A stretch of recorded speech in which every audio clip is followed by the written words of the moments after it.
नमस्कार, मेरा नाम डॉक्टर ओशन बंसल है। मैं नंदादीप आई हॉस्पिटल में ऑक्यूलोप्लास्टिक सर्जन हूँ।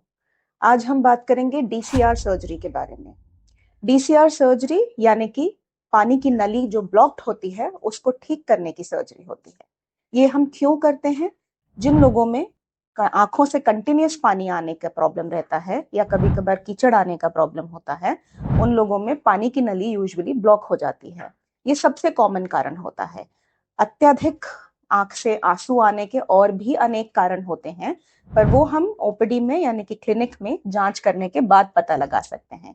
इसको जांच करने का तरीका जो होता है उसे बोलते हैं सिरिंजिंग, जो कि एक ओपीडी प्रोसीजर ही है। जब मरीज हमारे पास क्लिनिक में आते हैं तो हम उनकी पानी की नली टेस्ट करते हैं, थोड़ा सा उसमें पानी इंजेक्ट करके देख के। यदि वो नाक या गले में पानी आ रहा है, इसका मतलब पानी की नली आपकी नॉर्मल है, खुली हुई है। और यदि वो नहीं आ रहा है और आंख से ही वापस बाहर आ जा रहा है, इसका मतलब पानी की नली ब्लॉक्ड है। जो दूसरे कारण होते हैं आंख में से ज्यादा आंसू या पानी आने के, वो हो सकते हैं किसी तरह का इन्फेक्शन या आंख में किसी तरह की ऐसी प्रॉब्लम जिसकी वजह से आंख जो आंसू बनाने की मशीन है वो ज्यादा आंसू बना रही है। आज हमारा फोकस रहेगा डीसीआर सर्जरी यानी कि ब्लॉक्ड पानी की नली के बारे में। अब इसके लिए जो ऑपरेशन होता है डीसीआर सर्जरी, वो क्या होता है?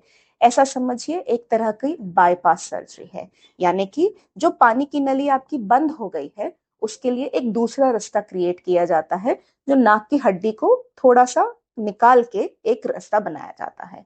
ये सर्जरी हम दो तरीके से कर सकते हैं। एक ऊपर से चीरा लगा के, जिसमें आपका करीब 8 मिलीमीटर का एक चीरा आता है, बिल्कुल छोटा सा लकीर के जैसा, जो कि ऑपरेशन करने के बाद सिल दिया जाता है 5 से 6 टाइनी सूचर्स लगा के। और वो उसके बाद धीरे धीरे 6-8 हफ्ते में वो निशान बहुत हल्का पड़ने लगता है। ये होता है एक तरीका। दूसरा तरीका होता है नाक में कैमरा यानी कि एंडोस्कोप डाल के ऑपरेशन करने का। दोनों ही ऑपरेशन अच्छे रहते हैं, सक्सेसफुल दोनों ही रहते हैं। दोनों में 95% सक्सेस रेट होती है, यदि आपका इससे पहले डीसीआर सर्जरी नहीं हुआ है तो। पहली बार जिसका भी सर्जरी होता है उसका सक्सेस रेट 95% से ऊपर होता है। अब दोनों में डिफरेंस क्या है और आपको क्या चुनना चाहिए? जब जैसा हमने कहा एक्सटर्नल अप्रोच यानी कि बाहर से जो किया जाता है, उसमें एक निशान आता है आंख और नाक के बीच में, जिस जो कि 8 से 10 मिलीमीटर की लाइन जैसा होता है। अगर हम कैमरा डाल के यानी कि एंडोस्कोप के जरिए से करते हैं तो उसमें कोई निशान नहीं आता। वो एक तरह से स्कारलेस सर्जरी हो जाती है। इसमें एंडोस्कोपिक प्रोसीजर में रिकवरी टाइम भी जल्दी होता है, यानी कि मरीज 1 से 2 हफ्ते के अंदर ही नॉर्मल फील करने लगता है और अपने सारे काम भी करने लगता है। जबकि एक्सटर्नल जो अप्रोच होती है उसमें थोड़ी सी सूजन रहती है, क्योंकि हमने ऊपर चीरा लगाया है तो उसको थोड़ा सा सूखने में 1-2 हफ्ते लगते हैं और मरीज को रिकवरी टाइम थोड़ा सा लंबा लगता है। एंडोस्कोपिक प्रोसीजर्स जो होते हैं उनके लिए कौन सा एनेस्थीसिया प्रेफर किया जाता है?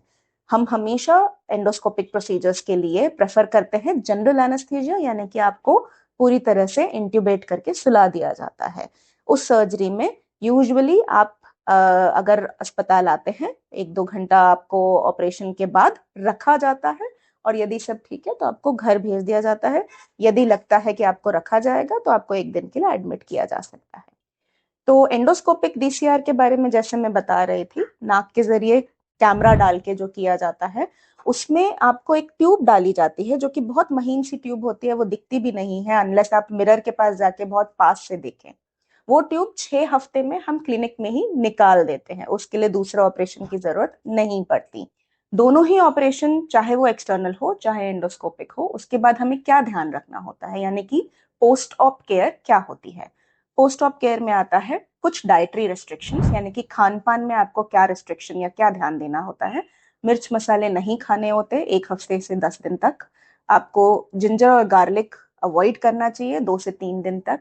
कुछ भी गर्म खाना या गर्म पानी 2 दिन ऑपरेशन के बाद नहीं लेना होता है। प्रेफरेबली ठंडा पानी, आइसक्रीम, ये सब चीजें बेहतर रहती हैं ताकि नाक से खून कम निकले। कई बार नाक से थोड़ा बहुत एक आध बूंद निकल सकती है खून की, उसके लिए परेशान नहीं होना होता है।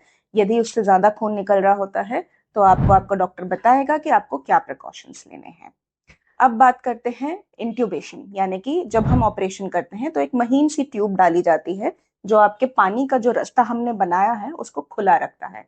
वो ट्यूब यूजुअली आपको नहीं दिखती और इसको हम 6 हफ्ते के बाद क्लिनिक में ही निकाल देते हैं। अब बात आती है कि क्या होगा अगर डीसीआर आपका काम नहीं किया।